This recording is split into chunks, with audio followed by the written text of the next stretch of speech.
माजी के पन्नों को पलट कर देखा तो जाना हुकूमतें बनती हैं लोगों से। आज के आईने में झांका तो देखा कि जमहूरियतें चलती हैं लोगों से। दुनिया की सबसे बड़ी जमहूरियत हिंदुस्तान, कानून साज, मुंसिफ, अफसर आला और प्रेस, इस जमहूरियत को संभालते सातून इनके कंधों पर टिकी है जिम्मेदारी इस मुल्क की। कौन हैं ये लोग, क्या हैं इनकी जिम्मेदारियां? इन सड़कों से गुजरते अक्सर ये सवाल जहन में आते हैं। अब हम मांगेंगे जवाब, करेंगे कुछ बातें।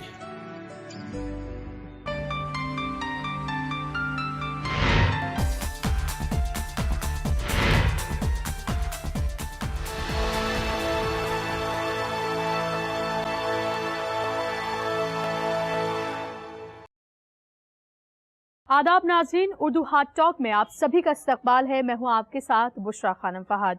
नाज़रीन, उर्दू हाट टॉक के जरिए हम आपकी मुलाकात करवाते हैं उन शख्सियात से जो मुल्क को बनाने में अपना अहम किरदार निभा रही हैं। और इसी कड़ी में आज हम आपकी मुलाकात करवाएंगे संत कबीर नगर से बीजेपी के एमपी शरद त्रिपाठी जी से। नाज़रीन, एक एमपी एक ऐसी मजबूत और एक अहम कड़ी होता है आम लोगों के और सरकार के बीच में, जो आम लोगों की परेशानियों को सरकार तक पहुंचाता है। उसके एरिया में, उसके इलाके में किस तरह की परेशानियां हैं, वहां के लोग किन परेशानियों से जूझ रहे हैं, उनकी परेशानियों को सरकार तक, हुकूमत तक पहुंचाना, ताकि उनको देखकर उनके लिए पॉलिसीज तैयार की जा सके, उनकी परेशानियों को दूर किया जा सके। एक एमपी की जिम्मेदारी होती है कि अपने एरिया के लोगों से राब्ता कायम करे, उनके लोगों की परेशानी को जाने, ताकि उस एरिया की किस तरह की परेशानी है वो सरकार तक पहुंच सके और उनके लिए उस तरह की पॉलिसीज तैयार की जा सके और उस तरह की चीज़ें तैयार की जा सके ताकि उस एरिया के लोगों की जो परेशानियां हैं, जो दुश्वारियां हैं, उनको हल किया जा सके। और यही हमारा मकसद है कि आपको उन लोगों से रूबरू कराएं ताकि आप जान सकें कि जो मुल्क है ये किस तरह से चलता है, कौन कौन वो लोग हैं, कौन कौन सी वो अहम कड़ियां हैं जो इस मुल्क को जोड़ती हैं।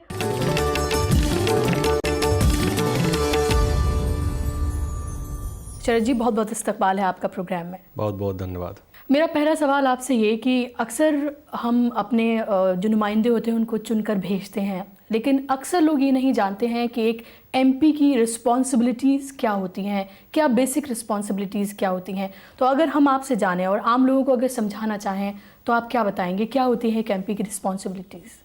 देखिए, एक सांसद की जो जवाबदेही है, मूल रूप से तो सांसद का निर्वाचन इसलिए होता है कि प्रदेश और देश के योजनाओं को कैसे एक दूसरे से जोड़े और देश हित में, समाज हित में कौन से नियम आवश्यक है, उसके लिए बात संसद में रखना, अपने बड़े नेताओं के साथ उसको शेयर करना, आम जनमानस का हित किस में है इस योजनाओं पर काम करना, उसको लागू करवाना।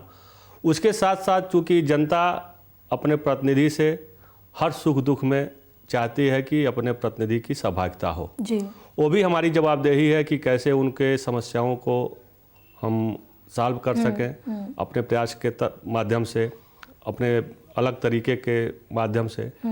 और उसमें हम सबका प्रयास भी रहता है कि अधिक से अधिक हमसे लोग संतुष्ट हों। जी, अपने अगर हम एरिया की बात करें तो आपको किस तरह से पता चलता है कि आपके एरिया की परेशानियां क्या हैं, लोग किन चीज़ों से जूझ रहे हैं जिस पर आपको फौरी तौर पर काम करने की ज़रूरत है? एक तो परेशानियां होती हैं, आपको पता है मुल्क भर में अलग अलग तरह की परेशानियां हैं, लेकिन आपके इलाके में, आपके एरिया में किस तरह की परेशानियां, वो आपको कैसे पता चलती हैं? देखिए, हमारी जो एरिया है, हमारी जो लोकसभा है संत कबीर नगर, जी, सूफी संत कबीर के नाम से जिस लोकसभा का नाम पड़ा, ये लोकसभा हमारी 3 जनपदों में विभाजित है। एक जनपद संत कबीर नगर जो पहले खलीलाबाद हुआ करता था, खलीलाबाद के नाम से जानी जाती थी ये लोकसभा। वहाँ की समस्याएं नदियों से घिरा हुआ है। इसमें बाढ़ प्रभावित एरिया ज़्यादा है।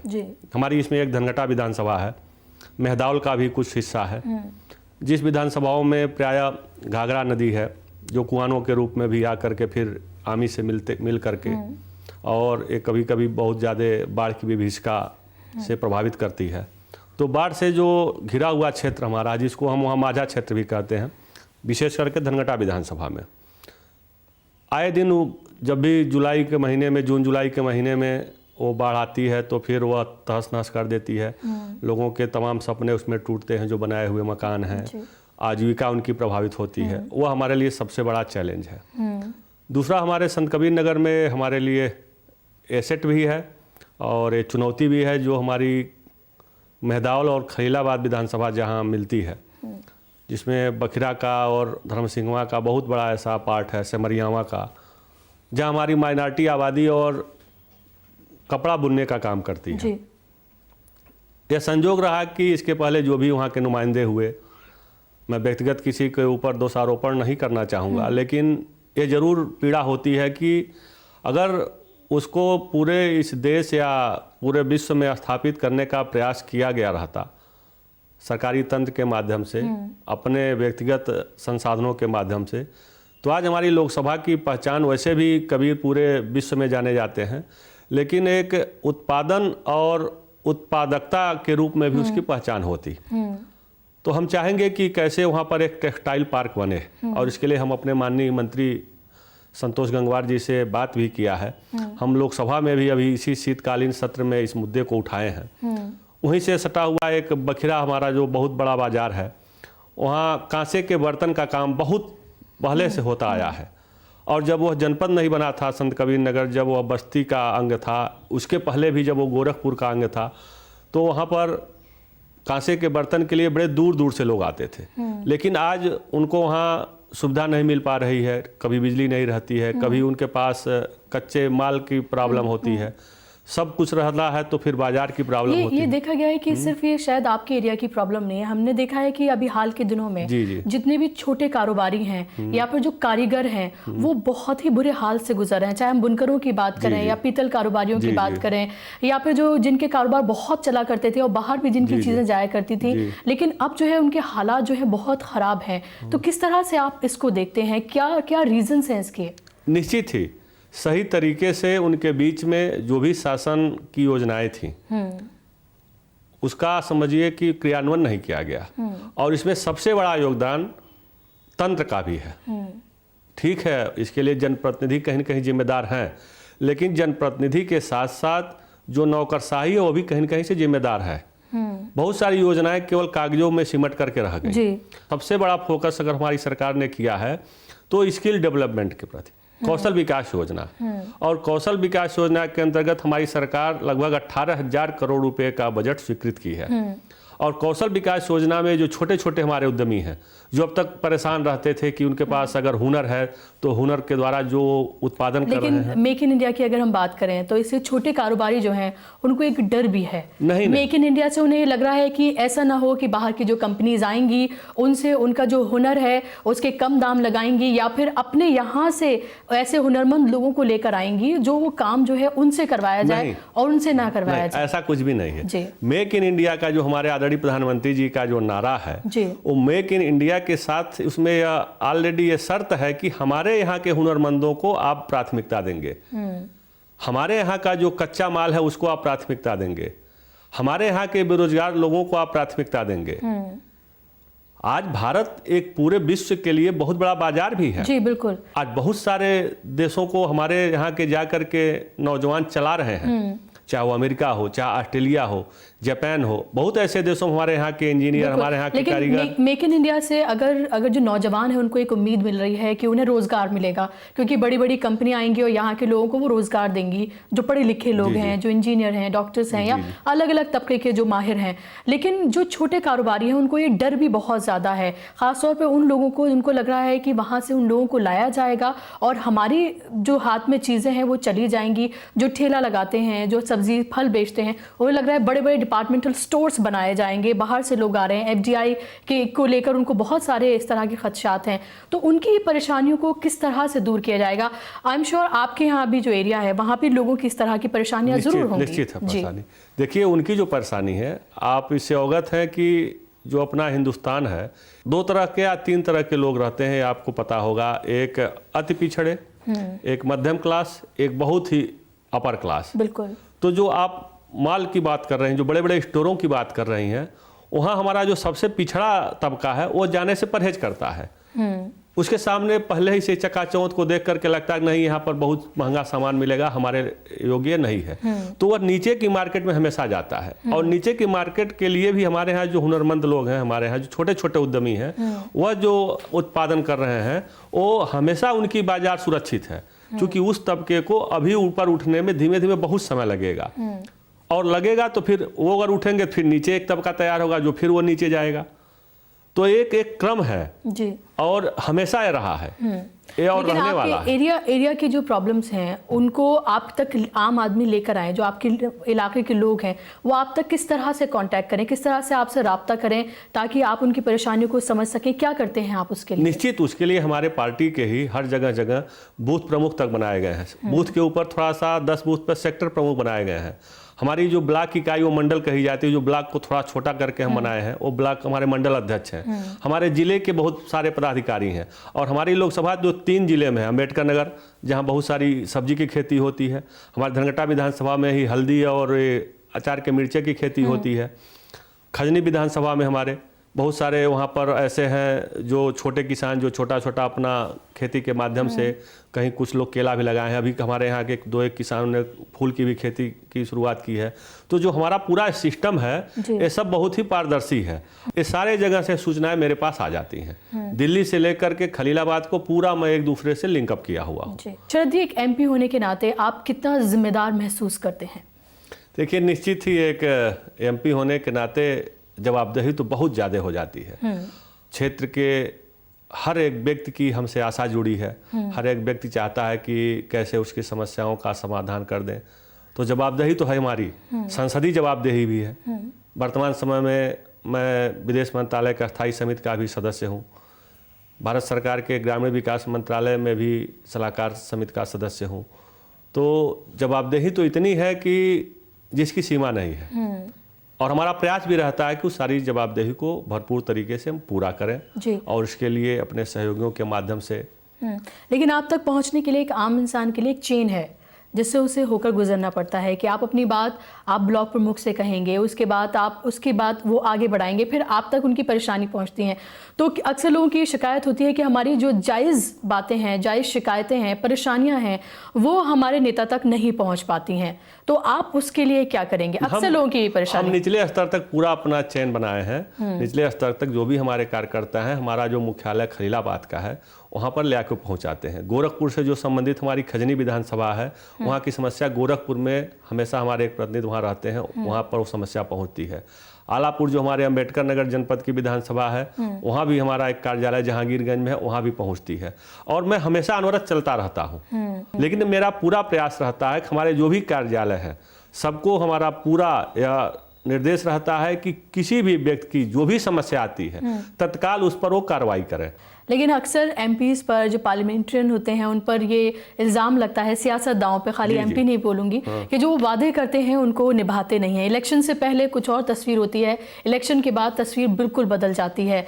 तो आप किस तरह से मेक श्योर करेंगे जो कि आपके जो एरिया के लोग हैं उनसे जो आपने वादे किए हैं उन्हें आप वक्त रहते पूरा करेंगे? देखिए, हम कोई व्यक्तिगत वादा नहीं करते हैं, हम हमेशा इरादे में विश्वास रखते हैं, और हमारे संसदीय क्षेत्र के लोग भी जानते हैं कि जो हम कहते हैं उसके लिए हमेशा हम जागरूक होकर के कैसे पूरा करें, इसके लिए हमेशा हम प्रयत्नशील भी रहते हैं। इसलिए मैं कहीं भी बड़े संसदीय क्षेत्र में व्यक्तिगत वादा मैं नहीं करता हूं, और वादा वैसे ही हमारी सरकार ने जो भी किया था, जितने हमारे घोषणा पत्र में जितने भी वादे थे, पहली भारत की ऐसी सरकार है जिसके मुखिया आदरणीय नरेंद्र भाई मोदी जी ने हमारे सारे किए हुए वादों पर, क्योंकि हम लोग उन्हीं के प्रतिनिधि के रूप में आज संसदीय क्षेत्र में जाने और पहचाने जा रहे हैं, तो जितने भी हमारे सरकार या हमारी पार्टी ने जितने भी वादे किए थे, ये पहली ऐसी हुकूमत है आज़ादी के बाद की कि जिस हुकूमत ने अपने सारे किए हुए वादों पर धन जो है आवंटित कर दिया पहले ही बजट सत्र। आप एक इलाके को रिप्रेजेंट करते हैं, संत कबीर नगर, लेकिन अगर हम पूरे आपके स्टेट की बात करें, उत्तर प्रदेश की,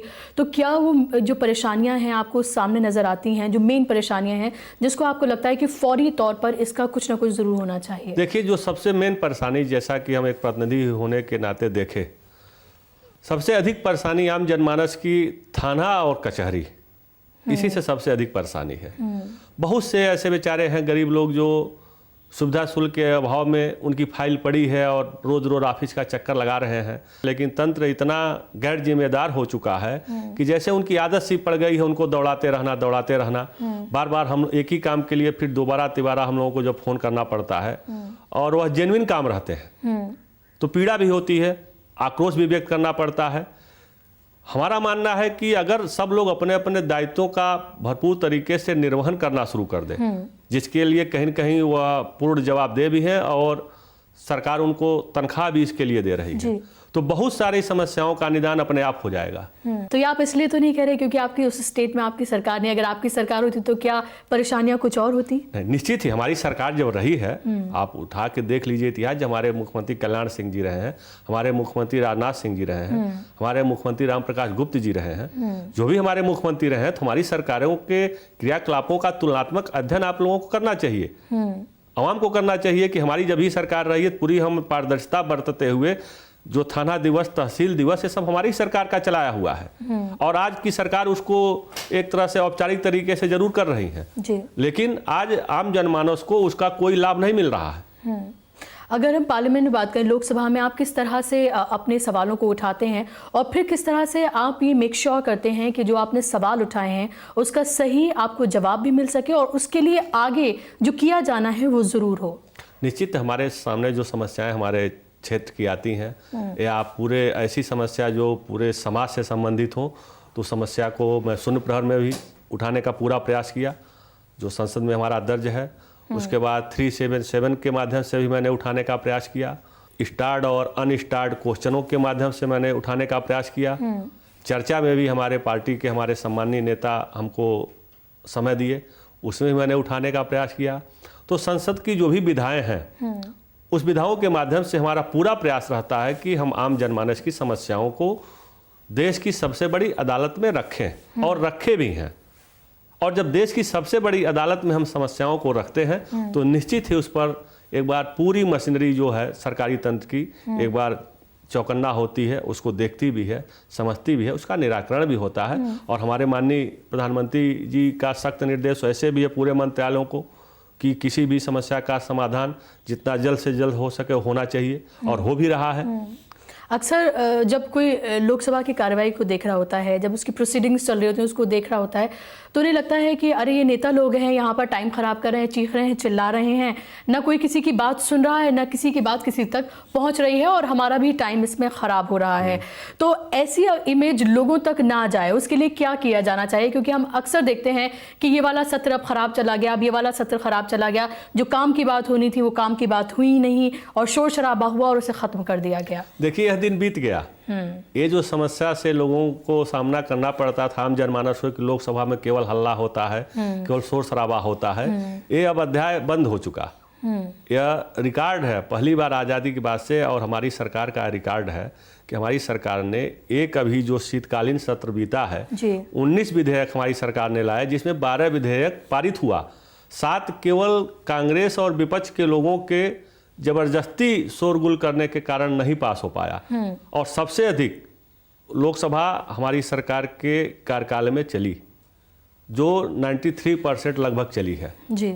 और बहस उस पर हुई है, एक एक चीज़ पर हमारे जो भी संसदीय मंत्री जी हैं, हमारे माननीय वेंकैया जी ने स्पष्ट रूप से कहा जो भी विपक्ष जिस पर भी शोरगुल करना चाहा, हमारे प्रधानमंत्री जी का भी यह निर्देश था कि नहीं हम चर्चा करने को तैयार हैं। और बहुत ईमानदारी से पहली बार विपक्ष के लाए हुए सारे प्रस्ताव पर हमारी सरकार ने चर्चा करने के लिए पूरा समय दिया और चर्चा में सबकी सहभागिता भी रही। लेकिन अगर इतना कमजोर अगर अपोजिशन हो तो फिर आपको ताकत ज्यादा मिलती है कि आप अपनी बात सही हो या गलत हो उसको पूरा कर लेंगे। कमजोर और ताकतवर की बात तो तब होती कि जब हम उसको हम अपने ताकत से दबाते।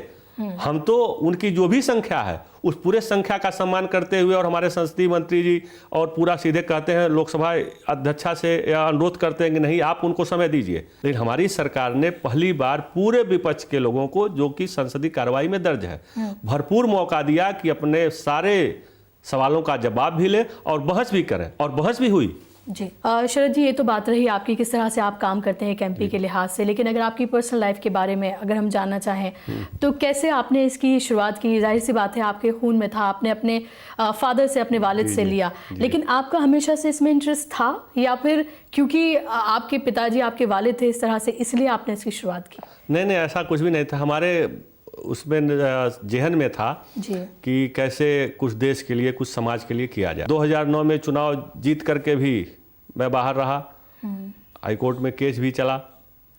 ये सारे वहाँ के आम जनमानस को पता था कि नहीं, उन लोगों ने मुझको चुनाव जितवाया था, लेकिन कुछ ऐसी स्थितियाँ उसमें बनी।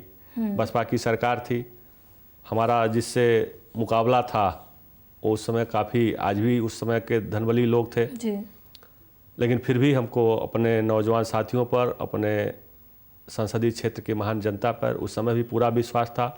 उस समय भी उनका आशीर्वाद और स्नेह मिला और उसी ताकत से मैं हमेशा अनवरत अपने क्षेत्र में बना रहा और 2014 के चुनाव में निर्वाचित भी हुआ और सांसद के रूप में आज आप सबके सामने भी हूँ। बिल्कुल, हमारे हिंदुस्तान की जो आबादी है वो 50% जो है वो नौजवान है, तो और आप भी एक नौजवान नेता हैं, तो आप क्या इस लिहाज से आप ज़्यादा अपने आप को ज़िम्मेदार महसूस करते हैं? क्योंकि जो नौजवान तबका है, जाहिर सी बात है, जो जितने भी नौजवान लीडर्स हैं, नेता हैं, रहनुमा हैं, उनको एक आस भरी निगाह से देखता है। निश्चित ही देखिए 50 नहीं, इस समय 60-62% की आबादी है जी। और पूरे विश्व में युवाओं का देश सिर्फ इकलौता इसमें भारत रह गया है। बिल्कुल। चाइना निश्चित हमसे आबादी में ज़्यादा जरूर था, लेकिन अपनी कुछ ऐसी नीतियों के कारण युवाओं की संख्या में हमसे वह इस समय पीछे चल रहा है। बिल्कुल। तो नौजवान हमेशा दिशा और दशा दोनों तय करने का काम किए हैं। जब चाहे आज़ादी के पहले की बात रही हो, तो निश्चित जो युवा शब्द होता है ना, तो युवा को अगर उल्टा किया जाए तो वायु, हवा जैसा तेज जो हो, तो हवा जैसे झोंके से तो लोगों को रहती है अपेक्षा कि कोई भी काम अगर हमारा फंसा है या कहीं नहीं हो रहा है तो युवा है जी, ये हवा का झोंका है, बहुत तेज चलता है, इससे हमको जल्दी राहत मिलेगी, तो अपेक्षा हमसे रहती है। बिल्कुल। तो हमारे मन में भी एक युवा होने के नाते जज्बा है जी, और हमको विश्वास है कि इसको हम पूरा भी करेंगे और उम्मीद हमें है कि हम अपने नौजवान साथियों के भावनाओं पर खरा उतरेंगे। बिल्कुल, जो लोगों ने आपसे उम्मीद लगाई है, लोग भी उम्मीद करते हैं कि आप उनकी उम्मीदों पे खरा उतरें। और आखिर में जो लोग इस वक्त आपको अपने घरों पे बैठे देख रहे हैं, आपके इलाके के जो लोग हैं, संत कबीर नगर के या पूरे मुल्क के लोग जो हैं जो आपको देख रहे हैं, उनके लिए आपका क्या मैसेज है? आखिर में क्या कहना चाहेंगे उनसे आप? निश्चित ही हम चाहेंगे कि पहली बार भारत में एक ऐसे प्रधानमंत्री के रूप में नरेंद्र भाई मोदी जी का आगमन हुआ है जो आज एक युग पुरुष के रूप में पूरे विश्व में जाने जा रहे हैं। तो सौभाग्य है भारत के आम जनमानस का कि आज उनके जो मुखिया हैं वह शीशे जैसे पारदर्शी के रूप में आज पूरे विश्व में और देश में जाने जा रहे हैं। और निश्चित ही पूरे देश के लोगों को यह धैर्य रखना चाहिए कि आने वाले समय में उनकी भावनाओं के अनुसार, उनके सपनों के अनुसार हमारे प्रधानमंत्री आदरणीय नरेंद्र भाई मोदी जी, हम सब मिल करके, और देश की जनता का भी पूरा कर्तव्य है कि जितना विश्वास दिन प्रतिदिन देश की जनता हमारे प्रधानमंत्री जी को देना शुरू कर दी है, पहले भी दी थी और दिन पर दिन वह विश्वास बढ़ता जा रहा है। तो हमें विश्वास है कि हम सब मिल करके, सारे देशवासी मिल करके फिर एक बार अपने इस देश को पूरे विश्व में स्थापित करेंगे और पूरे विश्व में यह विश्व गुरु के रूप में अपना मुल्क, अपना हिंदुस्तान जाना जाएगा, पहचाना जाएगा। पहले भी जाना और पहचाना जाता था, बीच का कुछ काल ऐसा आया कि इस पर कुछ धुंध पड़ी, लेकिन वह धुंध छटने वाली है। एक नया सवेरे की शुरुआत हो चुकी है नरेंद्र भाई मोदी जी के नेतृत्व में और पूरे भारत को फिर से एक नया भारत बनाने के लिए हम सब मिल करके टीम भावना से काम शुरू कर दें। चलिए, हम उम्मीद करेंगे कि जो आपकी उम्मीद है और जो लोगों की उम्मीद है उस पर आप और हमारी जो आपकी हुकूमत है वो खरी उतरे। बहुत बहुत शुक्रिया आपका शरद जी, हमसे बात करने के लिए और अपना कीमती वक्त देने के लिए। बहुत बहुत धन्यवाद।